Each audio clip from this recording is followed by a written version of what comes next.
Marseille is one of those Mediterranean cruise ports that divides opinion. It has a reputation, and because of that, a surprising number of cruise passengers choose to stay on board. But having visited Marseille twice, once on P&O Arvia and again on Sky Princess, I actually think it's one of the most underrated ports on a Mediterranean itinerary.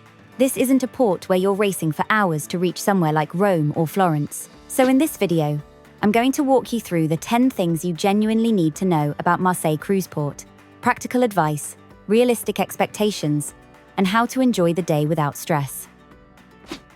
Let's start with where your ship actually docks, because this one detail shapes how your entire day in Marseille works. Marseille is a major commercial port, and most cruise ships dock at the Marseille Provence Cruise Terminal, often shortened to MPCT. This is where the larger ships go, and it's located several miles from the city centre. It depends where you dock, whether you have a proper terminal building with seating, toilets, and Wi-Fi, or not. When I visited on Sky Princess, there was only a small security area and a few souvenir stalls rather than a full terminal building. That's quite normal here, and it doesn't affect how you get into the city. But it's worth knowing so you're not surprised when you step off the ship. Either way, this is a commercial port rather than a scenic one, which is why transport planning matters in Marseille. This is the bit that catches people out. Just how far the main cruise terminal is from the parts of Marseille you'll want to explore. From MPCT, you are around 5 to 6 miles, or 8 kilometers, from the historic centre and the old port area. Walking from here isn't realistic for most people, especially in warm weather. It's long, exposed, and takes you through industrial areas. Once you know how far the port is from the city, the next big decision is how you're actually getting into Marseille, and the shuttle situation here is worth understanding properly. The free shuttle does operate when cruise ships are in port, but the key thing to understand is that it's shared between all the ships docked that day. You follow the green line through the port to the shuttle stop, but depending on where your ship is, that can still be a short walk, and at busy times, queues can build quickly. The free shuttle drops you near the shopping centre, Les Terrasses du Port, close to Joliette metro station. From there, you can walk further towards the old port, use the metro, or just wander the marina area. A paid ship shuttle is also available, and it's usually quicker and calmer than the free option. Getting back to the ship in Marseille is often harder than getting off it. When there are multiple cruise ships in port, queues for shuttles can build quickly, and traffic in the city can slow everything down, especially later in the afternoon.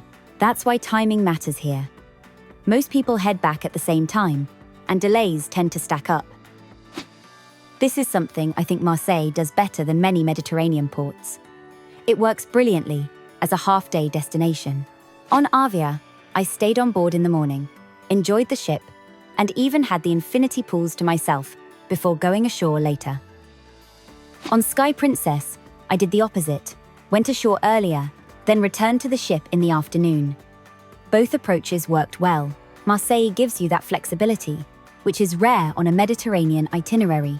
If you don't want a full-on sightseeing day, this port really suits a slower pace. Marseille has a reputation, so it's worth talking honestly about safety and what it's really like on a cruise day. And it's one reason some people choose to stay on board. In reality, the main tourist areas are busy, lively, and full of locals going about their day.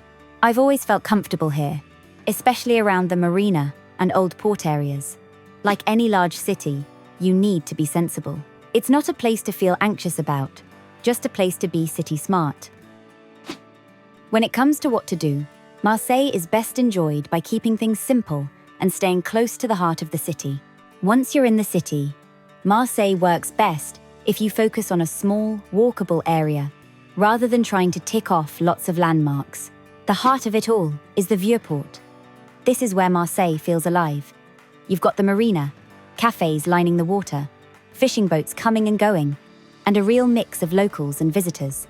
When I visited on Sky Princess, there was a fish market on here, with locals buying fresh catch, rather than tourists taking photos, and that alone made it feel very different from some more polished cruise ports.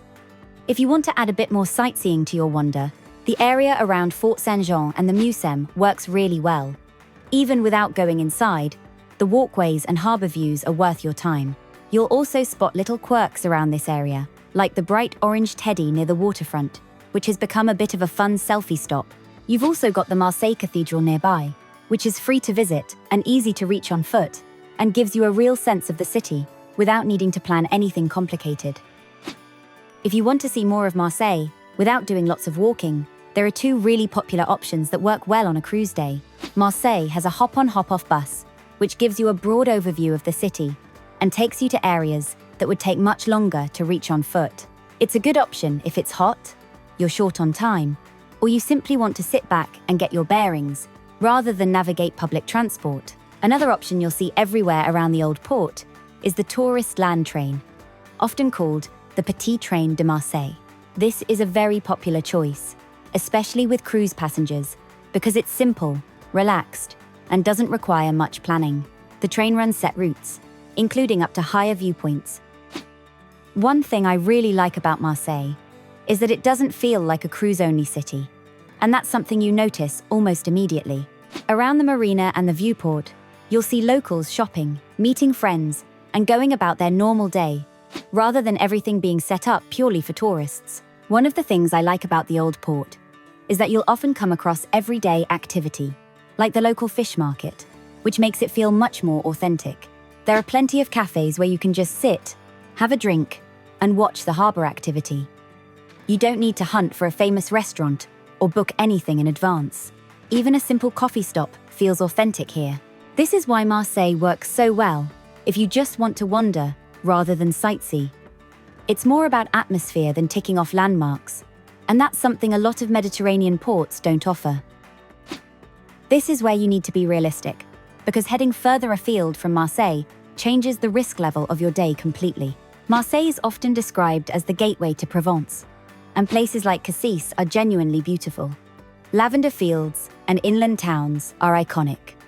And if you haven't seen much of France before, it's easy to be tempted. The challenge is distance and traffic. Doing this independently on a cruise day carries real risk, especially when you factor in busy roads and return timing. If Provence is high on your list, I'd strongly recommend a shore excursion, either through the ship or a reputable third-party provider. That way, transport and timing are handled for you, and you can enjoy it without constantly watching the clock. So now you know how Marseille really works on a cruise day. But not every Mediterranean port is this relaxed. Ports like Civitavecchia, the gateway to Rome, come with very different challenges around transport, timing, and planning your day properly. If Rome is coming up on your cruise, the next video you need to watch is my full Civitavecchia cruise port guide. It's on screen now, and it'll help you plan that port without the stress.